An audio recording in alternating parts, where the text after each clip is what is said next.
Es importante saber que tenemos muy en cuenta cuáles son las áreas fijas y las áreas móviles del rostro. Y es allí donde podemos entender que los hilos espiculados debemos colocarlos solamente desde el área fija. No podemos colocarlas en las áreas móviles.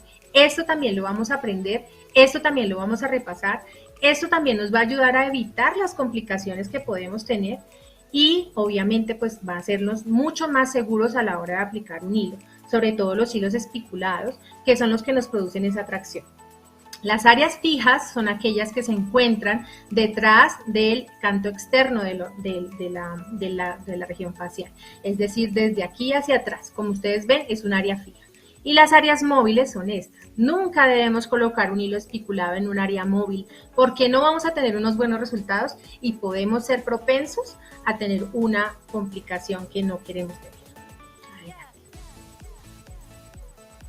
También debemos tener y vamos a repasar cuáles son los puntos de fijación, exactamente dónde vamos a entrar, cuál es el punto de fijación más importante, cuál es el punto de fijación más conveniente para evitar tener complicaciones, cuál es la dirección que debemos tener, cuál es ese punto de suspensión para que tengamos en cuenta que los hilos funcionan como un puente colgante que nos van a ayudar a tener una tracción sobre esos tejidos durante mucho tiempo. Si nosotros no tenemos clave cuál es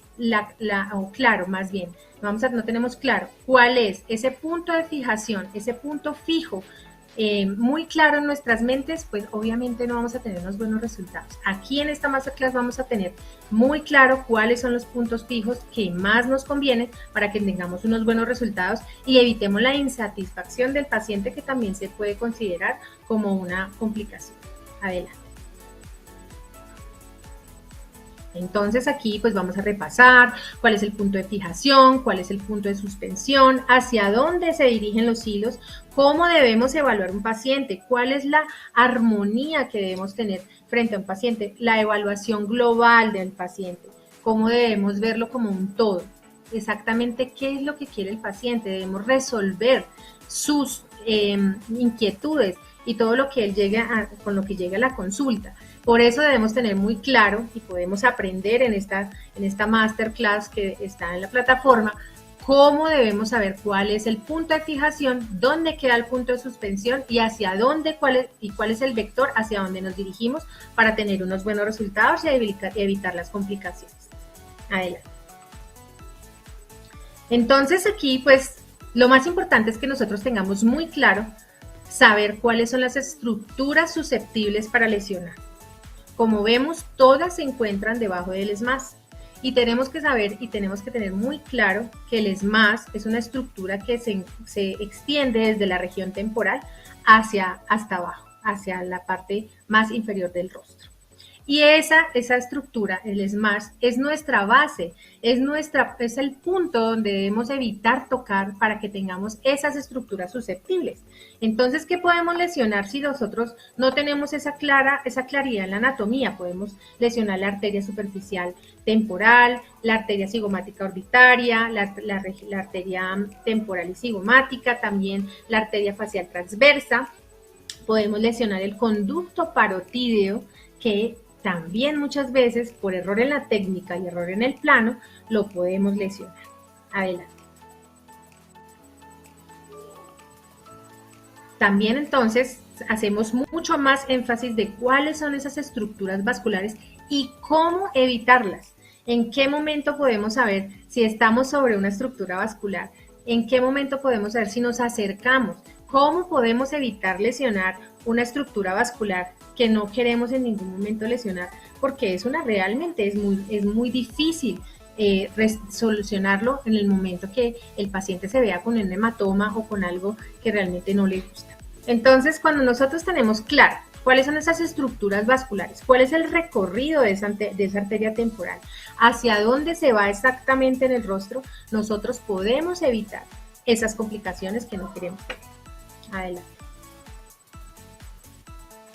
También podemos tener alteraciones y también podemos tener complicaciones nerviosas, y se han visto casos por mala aplicación, por mal plano, porque de pronto no tenemos la experticia. Y yo les digo, miren, de verdad, hagan muchos pacientes y practiquen mucho. Sobre todo, háganlo en su familia, donde de pronto no podemos tener después una complicación peor porque ellos nos pueden comprender más, ¿sí? Pero es muy importante que nosotros hagamos unas prácticas constantes, una capacitación constante, un estudio constante de la anatomía para evitar este tipo de complicaciones. Hagan muchos cursos, háganlos presenciales, miren, de verdad, hay muchos cursos que se ofrecen y que realmente son impartidos por médicos especialistas que a ustedes les pueden decir y les pueden explicar cómo deben hacer esta aplicación de los hilos para evitar estas complicaciones. De verdad que hemos visto casos de pacientes que vienen de médicos inexpertos con complicaciones porque no saben aplicar los hilos, y es muy importante hacer un entrenamiento constante. No dejen de estudiar, queridos médicos. Esta carrera es de estudiar todo el tiempo y no podemos evitar hacerlo, porque si no, no vamos a tener un buen resultado sobre los pacientes. Lo que nos hace diferentes a los demás médicos es estudiar, es capacitarnos todo el tiempo y sobre todo tener una claridad de cuáles son las estructuras anatómicas que vamos a poder tocar en el caso de hacer un procedimiento médico. Adelante.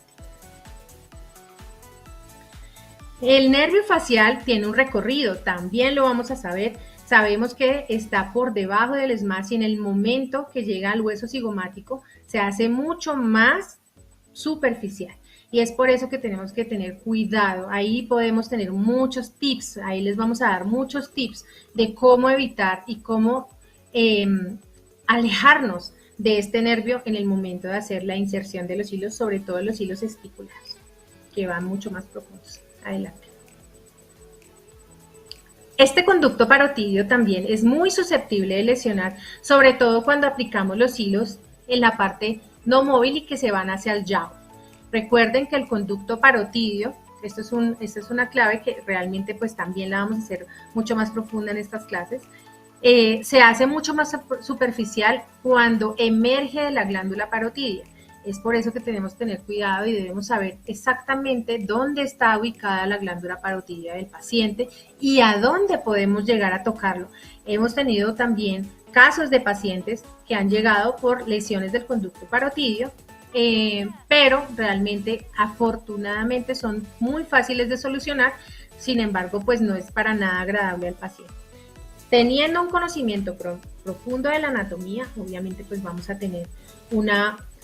evitar que tengamos este tipo de complicaciones, vamos a evitar que tengamos un plano equivocado, vamos a evitar que el paciente después salga insatisfecho con sus resultados. Adelante. Entonces, también vamos a darle la clave en dónde se insertan los hilos espiculados, cómo podemos evitar esas estructuras vasculares nerviosas, exactamente en qué punto. Eso lo podemos ver en las clases, en las prácticas que están en la plataforma, ahí ustedes lo pueden encontrar para que podamos evitar cómo poder quitar de nuestro camino todas estas estructuras que pueden llegar a tener una complicación y que definitivamente nos harán un poco difícil nuestra práctica si no tenemos un perfecto conocimiento de la anatomía facial. Adelante. La clave que vamos a darles durante toda la clase, que está en la plataforma, es el pellizco tisular, cómo lo debemos hacer, cómo debemos llevar el hilo con ese pellizco. Esta es una de las claves para evitar estas complicaciones tanto vasculares como nerviosas que pueden llegarnos a tener dolores de cabeza en el momento que llegamos a tenerlos. Pero este pellizco tisular, se los doy así como de adelanto, es algo que nos va a evitar este tipo de complicaciones. Adelante. Bueno, y obviamente tenemos que saber a qué pacientes tenemos que ponerle cuáles no ponerles hilos, ¿no? Entonces las contraindicaciones absolutas, pacientes que tengan infecciones, inflamaciones agudas, obviamente no debemos tenerlos en cuenta para ser candidatos. Debemos esperar a que todas estas infecciones e inflamaciones pasen, y las relativas, definitivamente las enfermedades autoinmunes sistémicas no controladas, definitivamente personalmente yo, Marcela Ávila, no manejo pacientes con enfermedades autoinmunes, pacientes tampoco, pacientes anticoagulados. Sin embargo, algunos pacientes nos llegan, pacientes anticoagulados que podemos hacernos como un soporte con un médico internista que nos va a ayudar a poder saber manejarlo. No lo hagan ustedes si ustedes no tienen el conocimiento.